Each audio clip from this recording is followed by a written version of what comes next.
Peace and blessings, beautiful souls. You're now tuned in to Power Podcasts. And I'm so glad you're here. I am Brandi L. Bates, author of Moonshine for the Soul and other book titles. You can find me on Instagram at Brandi is Winning and on Twitter at Soledad Francis.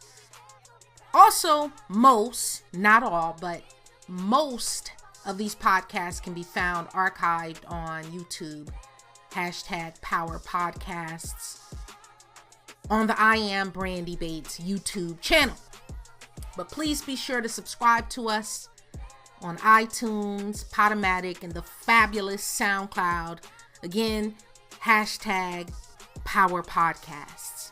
I want you all to know how much I love and appreciate you for rocking with us. It truly means so much. So today we were talking about sweet revenge. Sweet revenge. I believe that the higher you ascend in business, the more dominant the personalities you'll encounter, right? And having a strategy for how you operate in business, in relationships, in life, in this world, enables you to come out on top without being drawn into power games and the like, right? So, number one, you can never put too much trust in friends. I know that, I'm often on a very positive, optimistic, uplifting kick, but there's a time and a place for everything, and you have to know when to hold them and when to fold them, whether that's in a relationship where you're being manipulated, or a job that you've been in far too long. They're not respecting you. They're not paying you what you're worth, or what have you. You have to know when to walk out the door and when to compromise. And you also must know when you should stay on the offensive with regards to wiping out any and all competition in life, and when to let things go, right? So, see, in this world, at this current time in history, if you take a good look at the geopolitical stage and the world stage, it's almost as if the enemy is winning. The demons are on top, and those who are here to fight the good fight, quote unquote, seem to be losing. If we're going to keep it a stack, right? Yes, life is good. Yes, God is good. God is great. Absolutely, this planet is a marvelous, magnificent, gorgeous entity. But this world system, with its endless social ills and problems, is in a state of free fall, okay? This world system, this new world order system with classes and patriarchy and racism and poverty and disease and famine and, the haves and the have-nots, and those who can afford medicine and those who can't even afford food to eat or water to drink. This world system is in deterioration. It's deteriorating. Edmund Burke, the great Edmund Burke, said, "All that is necessary for the triumph of evil is that good men do nothing." But with respect to revenge, I believe that you have to learn how to use negativity and negative energy and convert it alchemically. You have to use alchemy and convert negativity and negative energy, toxic energy, into fuel that will propel you in any endeavor in life. Okay? It's just like our ancestors and our forefathers had to learn how to harness power and electricity. They had to learn how to harness water to create aqueducts and aqua energy, right? They had to learn to harness sunshine and sunlight and electricity to use it for solar energy, right? And so I'm saying on a very spirit level, you have to alchemically convert negativity, negative toxic energy into fuel that will propel you in whatever it is, whatever goals you want to achieve, whatever you aspire to, and definitely for your higher calling here on this planet and this time space continuum, right? You have to learn how to not cave in to sorrow, pity, depression, and the side effects of unpacked anger, right? Sometimes it can seem like the whole world is trying to hold you back. But I'm telling you, this is always an illusion. Because in reality, very few people are concerned with you. In all honesty, if we're going to keep it 1,000, everybody is busy trying to better their own lives, worrying about their own relationships or lack thereof. Yes, you have seemingly nosy people every now and then who want to get in your business, but for the most part, people are not thinking about you. I promise you. Even the most popular, influential, fame monsters of our society, they can be trending today, and next week we don't even think about them. Next year they don't cross our mind. In 2 years they've completely fallen off the charts, fallen off the radar. So this means understanding humanity and understanding human nature in general. Okay?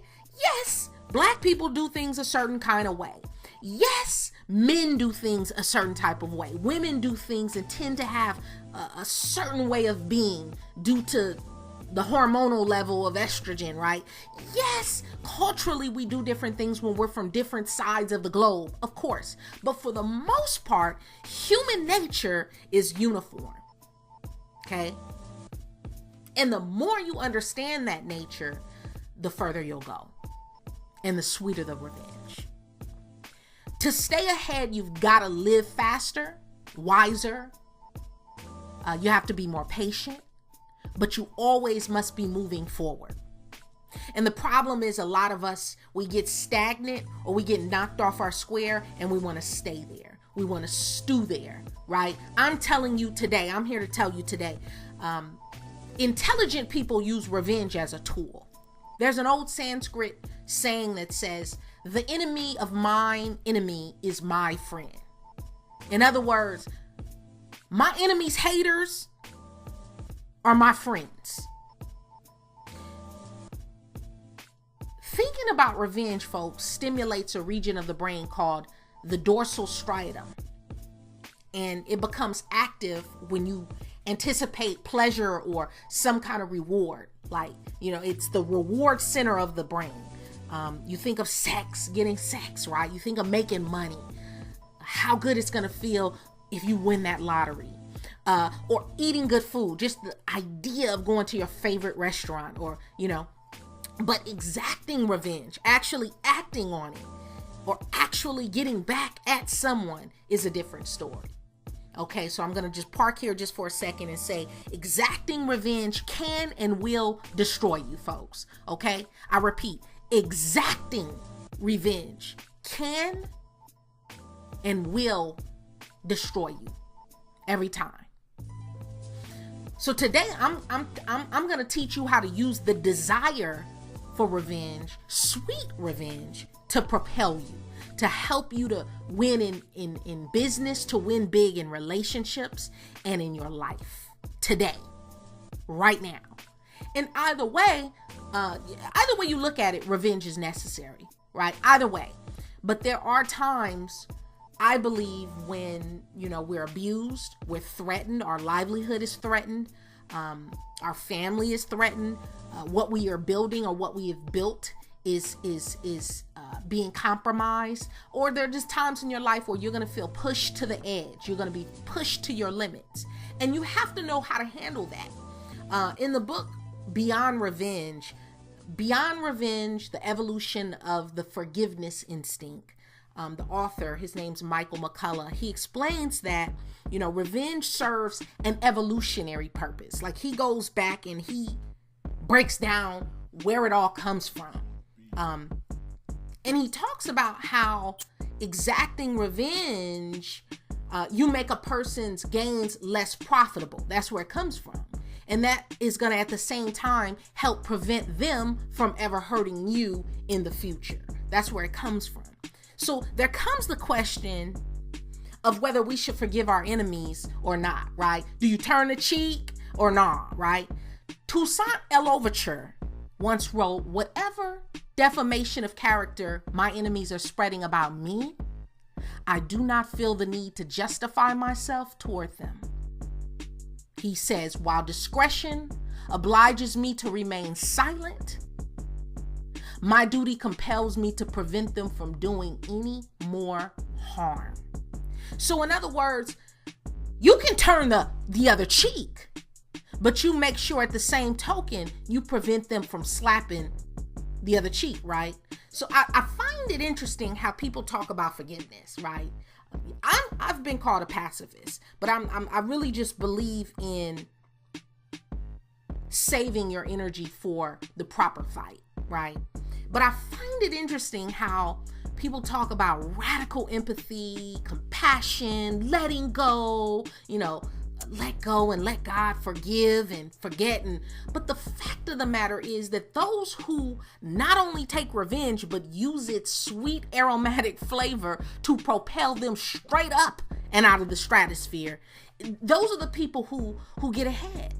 You look at the most powerful militaries, the most powerful countries, the most powerful businesses, the most powerful people, the strongest people, the people who have the most, right? They've done so because they don't take no bullshit. They take no enemies. They destroy competition.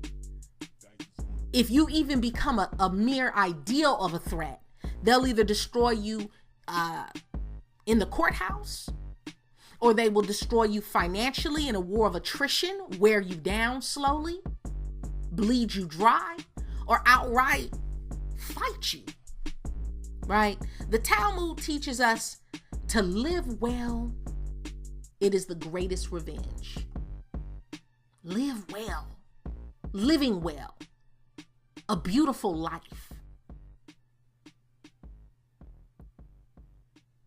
A great home, a healthy, stable, nuclear family, right? Love, abundance, plenty of food on the table, and plenty of money in the bank, right? Success. That's the greatest revenge. And so I'm gonna talk a little bit about that. Number one, speak through your work. Speak through your work. If you're an artist, entrepreneur, or whether you're a stay-at-home mommy, a server at a restaurant, I don't care if you're a barista at a coffee house, speak through your work ethic. Let your class, your style, and your je ne sais quoi, whatever that thing is, use that to shit on them, right? Let that indefinable, elusive, that thing, let that flex on them. The best way to get revenge is to live your life so beautifully and so flawlessly that competition, enemies, haters will look at you. They'll look at your mind, your body, and your life with awe. Dare I say, with jealousy and envy.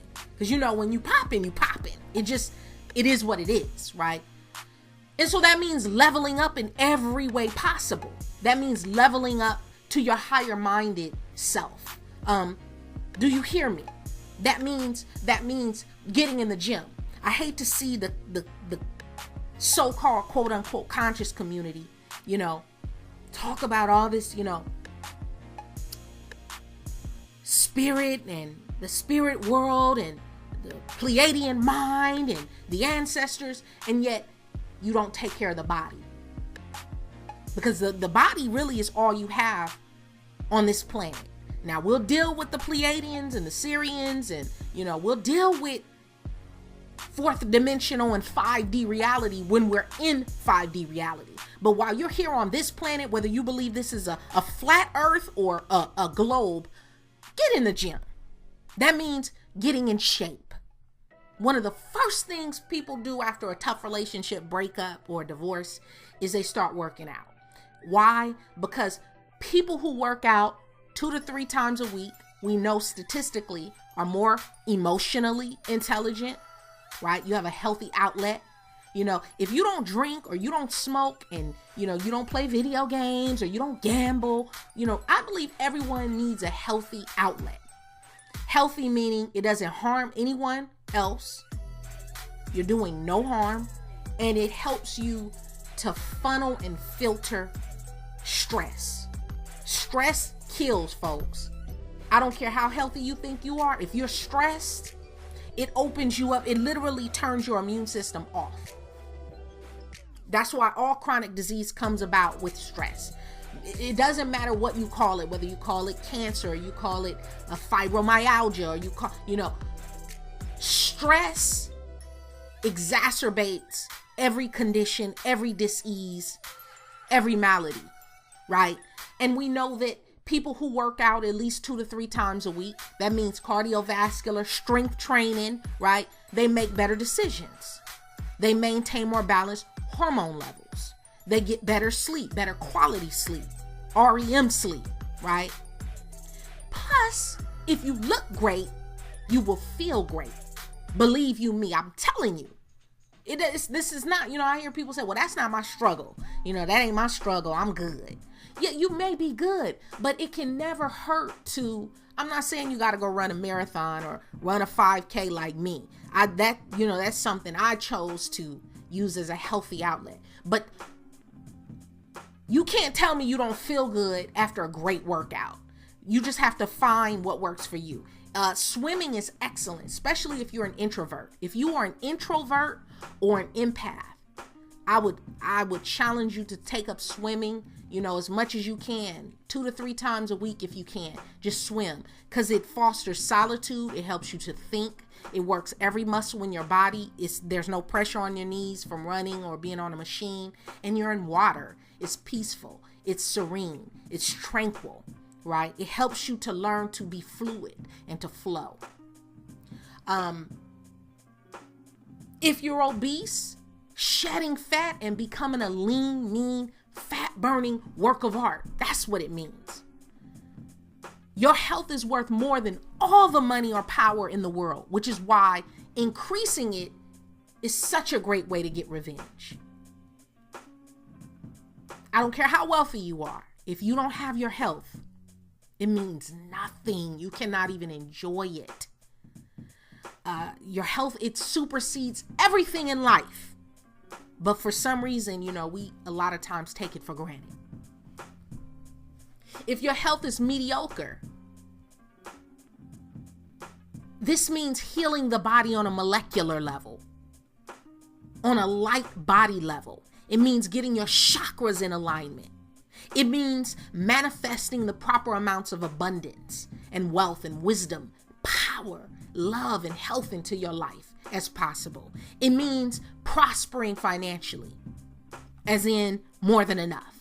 I believe in abundance, not just bare minimum.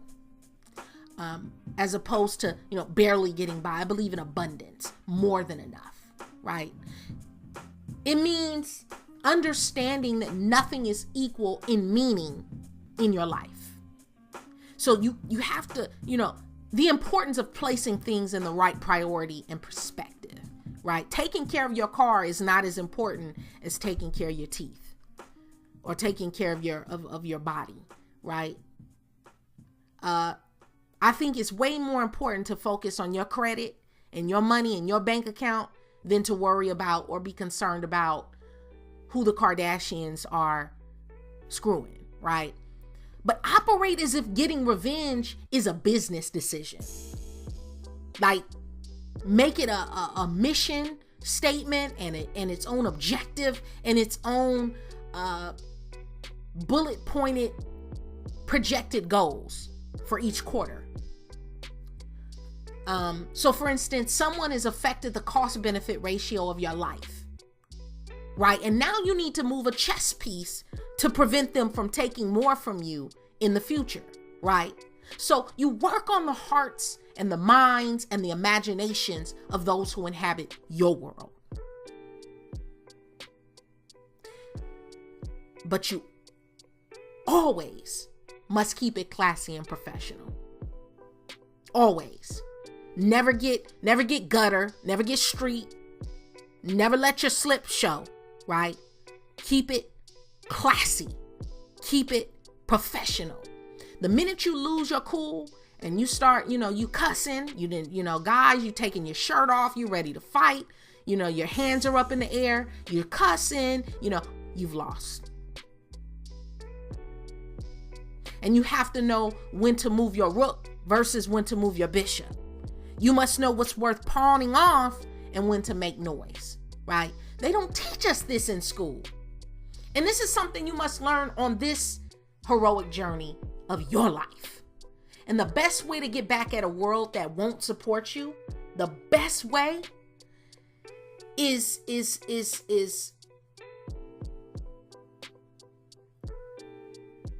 to build something on your own, right? What do you do when you're asking for help? You've been asking your parents for money. You've been asking for funding. You've been asking for a new job. You've been begging for a promotion. You've been begging and asking for respect, and nothing, right? Nothing. Build something on your own. I see everybody talking about, Facebook. Yeah, we talked about it. Facebook, yeah, they're raggedy. They're raggedy as shit. They're raggedy and they're wrong as hell, right? But stop fucking with them. It's real simple. This lady has gone up to YouTube. She shot up YouTube. And now what? You shot up YouTube and now you dead as hell. Nothing has changed. YouTube is still cashing checks and making money and still winning, right? Nothing has changed. You don't like what YouTube's doing? Build your own YouTube. Learn how to code. Learn how to program. That's one thing that we need to learn how to do. Stop waiting on somebody to create a perfect app for you. How about you learn to code? You learn to program. Create your own app. Be so goddamn good that they can't take their eyes off you. Be so immaculate in your craft, in your business, in your essence, that you create a cult-like following. That's how you know it's good. When you have a cult-like following. Michael Jackson type fan club. The Beatles type fan club. Elvis Presley, right? Frank Sinatra. Tina Turner, when you packing it out like that. In life, there are those who will talk about you behind your back, promise support, right, that never comes. I find it so funny when you meet these entrepreneurs and small business owners, and all they're trying to do is get their thing off the ground. And it's like the people who are around them just don't support them. And that might be you who I'm speaking to. And I just think, it's like if you've recorded an album or you've built an app or you're selling something, it's like, imagine if each and every person in your immediate family and your outer nuclear family and all the friends on your Facebook and your Twitter and your Instagram and your Snapchat, what if every last one of those people supported you? Imagine where you'd be. But it almost never happens like that, right? But I say, the best revenge against these kinds of passive aggressive actions is transparency. Don't try to hide the conflict, because a lot of times, people will hate you and be your best friend at the same time. A lot of you are sleeping with the enemy. And I'm saying to you today, if who you are sleeping with, whether that is your husband or your wife or bae or whatever you call him or her in your life, in your bed, if they don't celebrate you, baby, and they don't support you, and they are not your biggest cheerleader and your biggest fan, then you're with the enemy. There is no, they sometimes support. No, either they are riding for you like four flats, right? Either they're down for you like four flats, or they're against you. And there's a passive aggressive level of envy and jealousy comes against us sometimes in our friendships. We call them friendships, but really, really there's a lot of times there's envy and jealousy between the lines, and people don't talk about it. They, sweep it under the rug. But I'm saying showcase it. Talk about your faults and your conflicting feelings and your conflicts, and use what you're going through to teach others. Use your testimony to become a salve and ointment for somebody else, right? And a lot of times when you talk about your faults and you talk about your conflicts and inner conflicts and conflicting emotions, you disarm your enemy. You disarm your adversary. You disarm your opponent, because then they have no ammo. When you can say, you know what? I know I'm not shit, right? I tell Babe all the time, I know I am not the most easiest person to live with and to be with, to deal with. I have mood swings. My mood swings have mood swings, right? I have my days where I'm just like, fuck everybody. I have my days where I'm loving. I have my days when I'm up. I have my days when I'm down, right? When you are able to quote your faults and say, you know what? I know where I fall short here and there and here and there. Then no one can really use it against you, right? And so in any battle, the person who can be the most vulnerable without losing their position is going to be the person who wins. There are a lot of people in life who will want to hold you back from getting what you want. They'll want to hold you back, as Khaled says, they don't want to see us win, right? They don't want to see you win. There are people who legitimately do not want to see you win. You have your people who are apathetic and don't care. But you do also have people who see your winning and your getting ahead as their loss. And they'll want to hold you back, not because they want what you want, but because your growth and your gain highlights their inactivity. Especially when you grew up with people, certain, people or your friends or acquaintances or associates or whatever, you're on a certain level. And as you start to get better, whether you look better physically, you're in the gym, you're working out, you're losing weight, you're building muscle, right? You're eating good, your skin is getting clear, your hair is growing, you popping, you glowing, right? And now all of a sudden, your stock is going up. Or let's say you go back to school, you get your degree, right? You're reading all kind of exciting books. You're traveling, you living life, you're moving up, right? You're opening your options. You're opening your avenues for wealth and for income. You're opening your galaxy for better, more improved planets and stars to orbit. Then you become a threat to those who are still on that lower level that you used to be on, right? Stay with me now. Don't lose me now. Don't turn me off just yet. But when you come against people like this, take note of who they are. And next time, keep your mouth shut. Don't tell them your plans. Because the beauty of it is, without knowing who you really are and what you really want, people won't be able to hinder you. People only know what you tell them. They can have assumptions all day long. They can have beliefs and thoughts, but people only truly know what you show them and demonstrate and tell them and reveal. Number one, take the enemy unprepared, always. Startle the competition. If you want to take on your competitors, the best way to do so is to soften them up first, right? Another take on this is to act when they're least expecting it, so that you can give your business the competitive advantage, to give your appeal more glow, right? Start seeing people coming against you as a gift.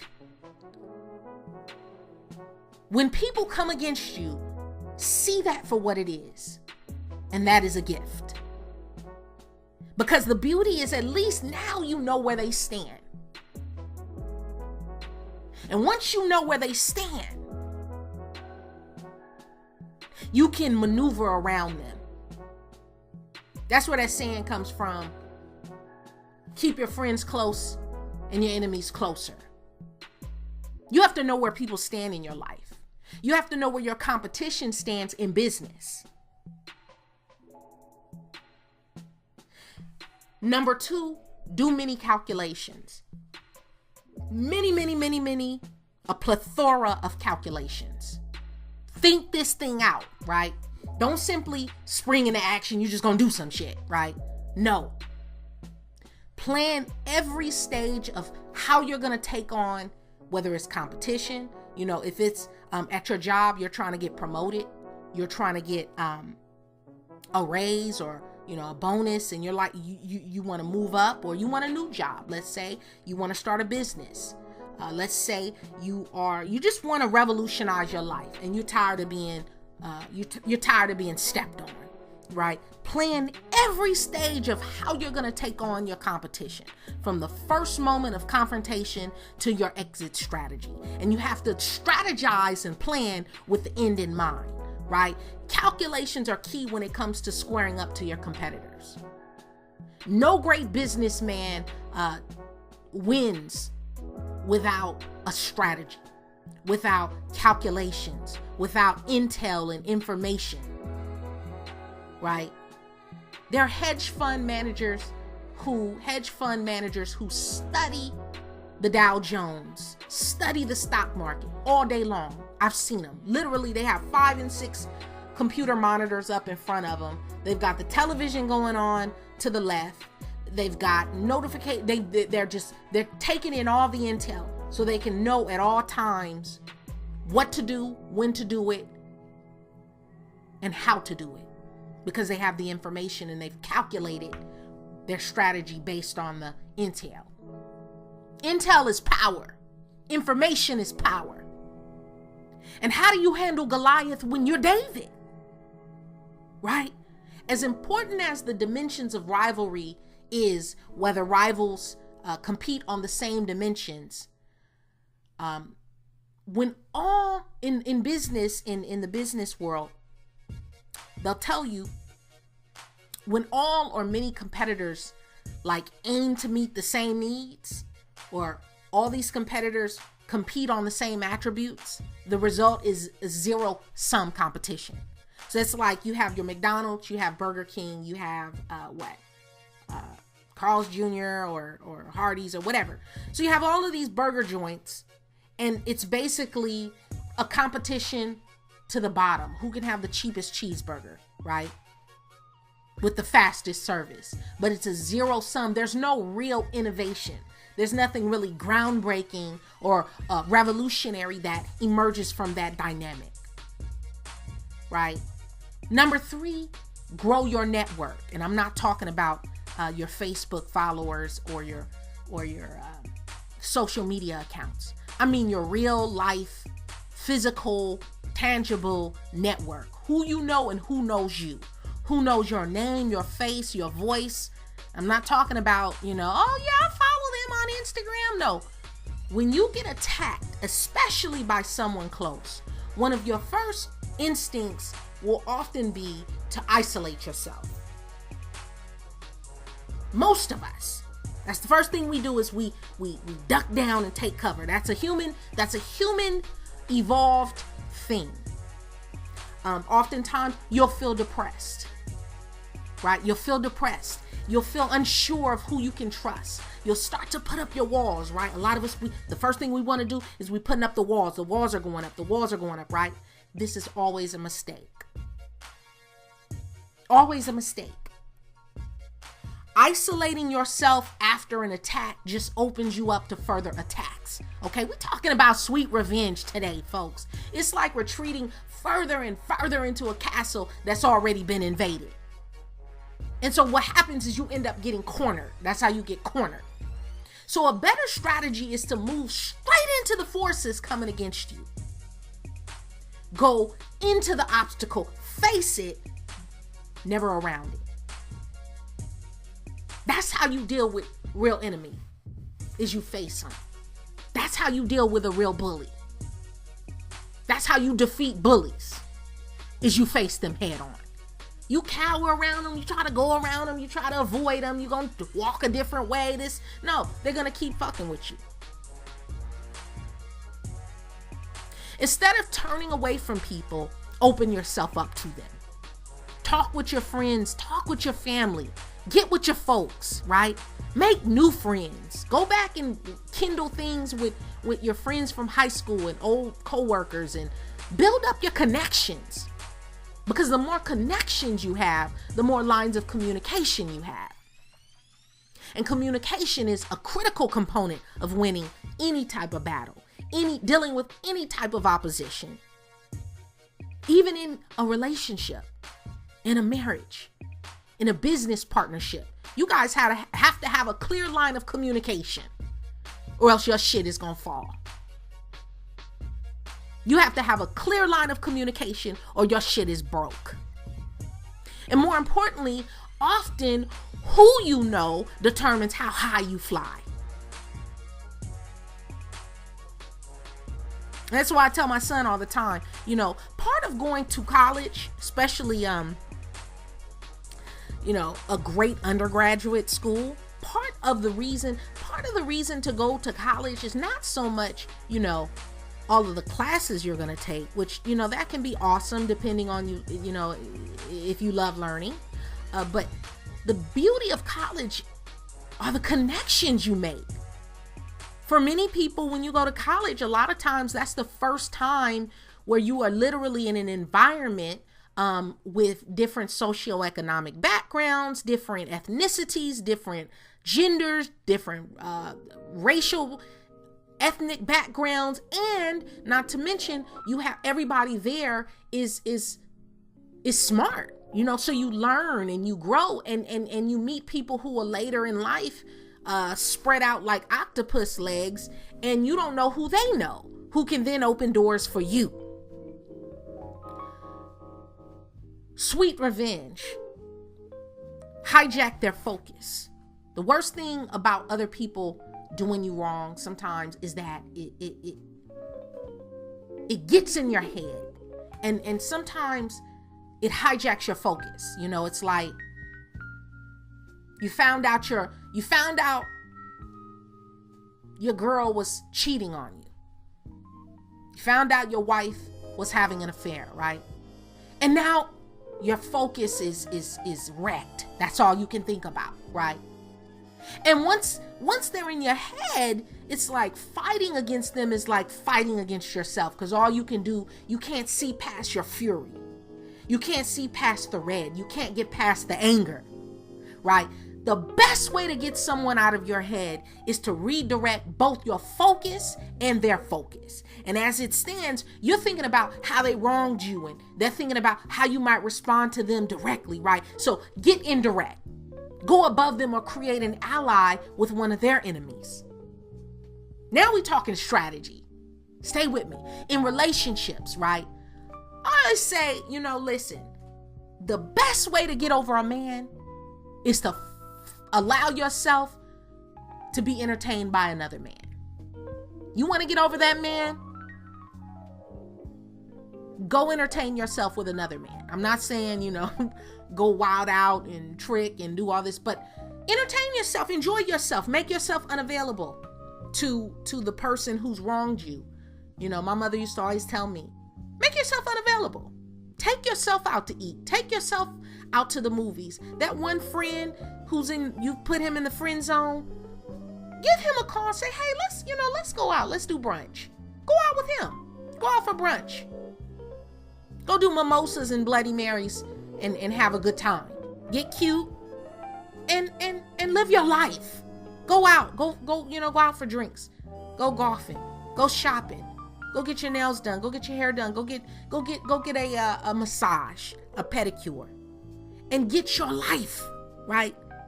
That's how you do it. Because the more sought after you become, the more your stock goes up. That's the funny thing about humans, is that we often want what we can't have, right? We want what we can't have, and we want what other people have. And so the more your stock goes up, the more sought after you become. And the more sought after you become, the more your stock goes up. It's a feedback loop, right? Create a void. Making something happen for yourself is the best revenge, the sweetest revenge. Be immoral in your assessments, but be ethical in your actions. When I see an unethical person, I don't get upset. The old me would, get stirred, but I don't get upset. I stay wrinkle free. I just see who they are. I study what they're doing. I peep game, right? And then when it's my turn to make the right decision in my own life, then I make it. See, you have to learn to how to operate above and study and learn from unethical people. And you have to be better than people expect. Most people have low expectations for themselves and their behavior, but will have high expectations for others. Expecting you to treat them a certain kind of way. But be better than they expect. Be a private person. Do you hear me? Be a private person. A lot of us talk too much. We reveal too much of ourselves. We show too much of our hand. Learn to keep your business life and your personal life completely separated. Sweet revenge. When you create public work, or you do, you're an artist, or you have a business, or people naturally make assumptions about you, right? It never ceases to amaze me how people just project these prejudices, and because you're a woman, they expect you to be a certain kind of way. You're built a certain kind of way. They have these assumptions about what they think you do or how they think you are, right? I think your goal as a creator, as a creative, as an artist, as a craftsman should always be that the real you is surprisingly better than the assumptions they make. You should always be nicer, funnier, more humorous, more informed, smarter, more open-minded, cooler. Okay is never good enough. We've got to stop operating at bare minimum, at mediocre. It's that sense of perfectionism that's the difference between, a mediocre book and a timeless one. A mediocre performing artist or movie or a pair of shoes and the average movie, right? Learn to shun distractions. If you call me during the day, if you call me, anyone who has my number and calls me during the day, I'm almost will never pick up the phone because I'm working. I don't have time to bump gums, especially about gossip. If it's not about money or an income stream or a business idea or, some way that we can assist one another, I don't have time for it. And so you have to learn to be imperturbable. That means shit doesn't get to you. Stay as even-keeled as possible in any interactions. And this also means keeping a cool head at all times. The desire to get revenge is a powerful, motivating force. And so what a shame it would be to waste it. Turn it into your why. Thank you so much for listening. Peace.